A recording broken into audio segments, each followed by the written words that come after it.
If you ask a disagreeable person what they want or what they aim to achieve, they will usually tell you immediately and with confidence. They know exactly what they want, and they're clear about how they intend to get it. There's a directness and certainty in their approach. No hesitation, no second guessing. In contrast, agreeable people, especially those who are highly agreeable, often struggle to articulate their own desires. Their lives tend to be so focused on accommodating others, understanding what those around them need, and prioritizing the comfort and happiness of others that they sometimes lose touch with their own true wants and needs. This habitual selflessness and attunement to others can make it challenging for them to identify and assert their personal goals as they navigate life. Now, don't get me wrong, there are certainly situations where being highly agreeable is an advantage. Cooperation, empathy, and social harmony are valuable traits in many contexts, but if you're trying to build a career, establish boundaries, or push forward your own ambitions, extreme agreeableness can be a serious obstacle. It can hold you back from negotiating for yourself, from standing up in your own defense, or from taking the risks necessary to succeed. Interestingly, when we look at personality across the population, men and women on average don't differ all that much in agreeableness. However, when we examine the extremes, the very highest and very lowest ends of the spectrum, stark differences emerge. The most agreeable people tend to be women, while the most disagreeable people tend to be men. These extremes matter a great deal because it's often those on the far ends of personality traits who shape society in significant ways. One example of this is the vastly disproportionate number of men in prison. Research shows that low agreeableness is one of the strongest personality predictors of incarceration. You might wonder, what exactly is the opposite of compassion and politeness? What lies at the other end of the agreeableness spectrum? One way to think about it is through the lens of a trading game. Imagine repeated exchanges where people negotiate to achieve their goals. A highly agreeable person tends to prioritize the interests of others over their own, effectively bargaining harder on behalf of others than on themselves. On the other hand, a highly disagreeable person flips that script. They're in the game primarily for themselves, relentlessly advocating for their own interests and often putting themselves first. The agreeable person might say, "At best, I want to help you, and at worst, let's make it a fair 50-50 deal." Whereas the disagreeable person says, "I'm here to win and I'm taking what's mine." One cautionary note for agreeable individuals is the risk of being exploited. Their natural inclination to help and accommodate can sometimes leave them vulnerable to manipulation or being taken advantage of. This vulnerability isn't accidental. It may stem from deep evolutionary wiring. Humans are primed to respond compassionately to infants who demand care and attention. But in the complex adult world, that same wiring can be a liability if it causes you to prioritize others at your own expense. This dynamic often shows up in psychotherapy. Many people seek help precisely because they are too agreeable. They struggle to assert their own needs and desires, and it causes them emotional distress. What they often receive is what's called assertiveness training. Although it's not quite about becoming assertive in a traditional sense, it's about learning how to negotiate for oneself, to set boundaries, and to speak one's truth.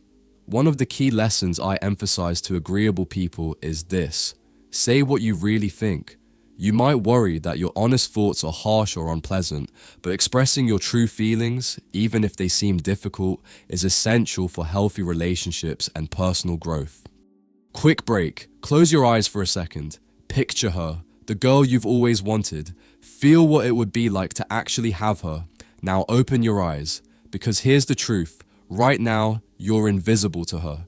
You're getting outcompeted by guys with more money, better looks, higher status, and stronger game. You're playing a rigged game, and you're losing. But I've spent the last 35 years mastering this, studying, testing, and finally finding the secrets to get the girls I always wanted. You want to stop getting ignored? You want her chasing you? Then you need to wake up and act. Click the link in the comments if you are truly committed and take the first step toward becoming that guy. Few spots left. Be fast or miss out your last chance to make her yours. Let's get back to it. For agreeable people, especially those who are also conscientious, I often advise, say what you think. Be honest and transparent about your thoughts and feelings, even when those thoughts are unpleasant or uncomfortable. There will inevitably be things you believe that come across as harsh or even nasty. Yes, those truths might sting a bit, but they are often important truths nonetheless. It's crucial to bring those difficult thoughts to the forefront and communicate them clearly. That said, this is far from easy for agreeable individuals. Conflict is something they naturally avoid. They prefer to smooth the waters and maintain harmony. This avoidance is deeply rooted, considering my earlier hypothesis. It's no surprise that humans don't want conflict around infants. It's simply too dangerous. Fights, loud arguments, or any disturbances can threaten the fragile peace that infants depend on. And if you're someone who is physically or emotionally more sensitive, you may be especially reluctant to engage in high-intensity conflict, even if that conflict might solve problems quickly. In the short term, keeping the peace might seem like the safer, easier option. Avoiding confrontation, smoothing things over, and steering clear of conflict may protect you from immediate harm or distress. However, this strategy is rarely effective in the medium to long term. Many problems don't disappear simply because they're ignored or avoided. They need to be addressed head-on. On the flip side, having a well-socialized, disagreeable person can be an enormous advantage. These individuals tend to be determined, forward-moving, and difficult to stop once they set their minds to something. Their strong-willed nature can be a powerful asset, especially when channeled correctly. However, if a disagreeable child isn't successfully socialized, if they aren't gently tamed and guided, by the time they're around 4 years old, their peers are likely to reject them, and that rejection can be devastating. Here's the crux. As a parent, your fundamental job is to make your child socially desirable by the age of 4. That's not just a nice goal, it's essential. Many people don't realize this, but it's true. Why? Because at around that age, children are expected to interact effectively with their peers. You want your child to be someone other children want to play with, and for adults to respond to them warmly. Social rejection at this stage can create lifelong difficulties. Imagine you have a 3-year-old child, so roughly halfway through that critical early period of socialization, and you take that child out in public. Now, pause and consider what you truly want for this child, especially if you care deeply about their future well-being. What do you hope for them to achieve in those social moments?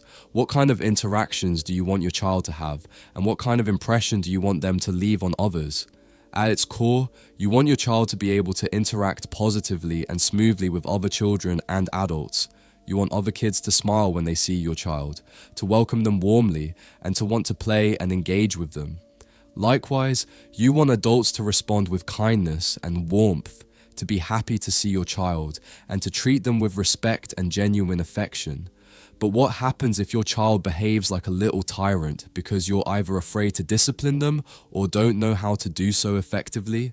If that's the case, your child will likely face rejection from other children who will avoid playing with them. Meanwhile, other parents and adults might offer nothing more than polite but insincere smiles, hiding their true discomfort or disapproval.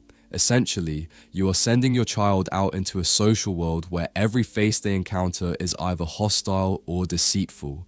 That kind of environment is deeply harmful and unlikely to foster good mental health, confidence, or a sense of belonging. Instead, it can make your child feel isolated, confused, and rejected. On the other hand, if your child can learn a few basic but crucial social rules, such as not interrupting adults when they are speaking, paying attention to what others are saying, refraining from hitting other kids with toys or any objects, sharing fairly, and generally playing cooperatively, then when your child meets other children, those children will be more likely to try out various play routines with them.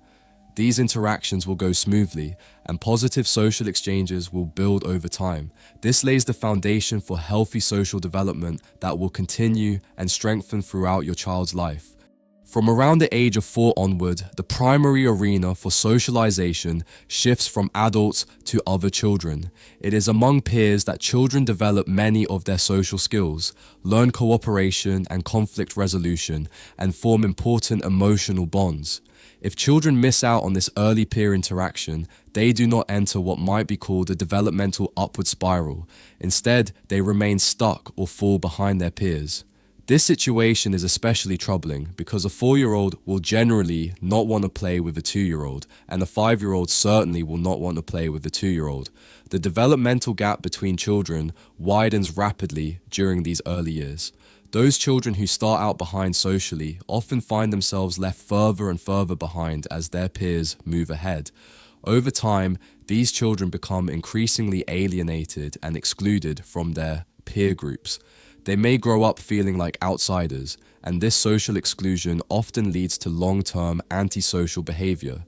These children are often already aggressive at young ages, and rather than their aggression diminishing as they mature, it tends to persist or worsen. Now consider the trajectory of typical boys, roughly speaking. Imagine the aggressive toddler, the terrible 2 who pushes limits and tests boundaries with high levels of aggression and defiance. With effective socialization, their aggression generally decreases over time as they learn social rules, empathy, and self-regulation. However, when puberty arrives, testosterone levels rise significantly, and with this biological change, aggression often spikes again. This explains in part why males are disproportionately represented among criminals during late adolescence and early adulthood, roughly between the ages of 16 and 25. This connection between biological changes, social development, and behavior highlights the complexity of human growth and underscores the importance of early socialization, discipline, and supportive environments. Without these foundational experiences, the risk of negative outcomes like social alienation and criminal behavior increases substantially.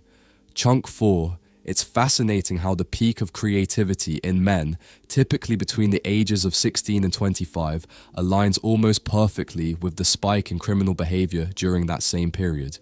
As creativity rises and then begins to decline, criminality follows the exact same trajectory. That parallel is pretty remarkable and sheds light on the complex interplay between biology, behavior, and social development. One of the key drivers behind this pattern is testosterone. Testosterone doesn't just raise aggression levels on average among men.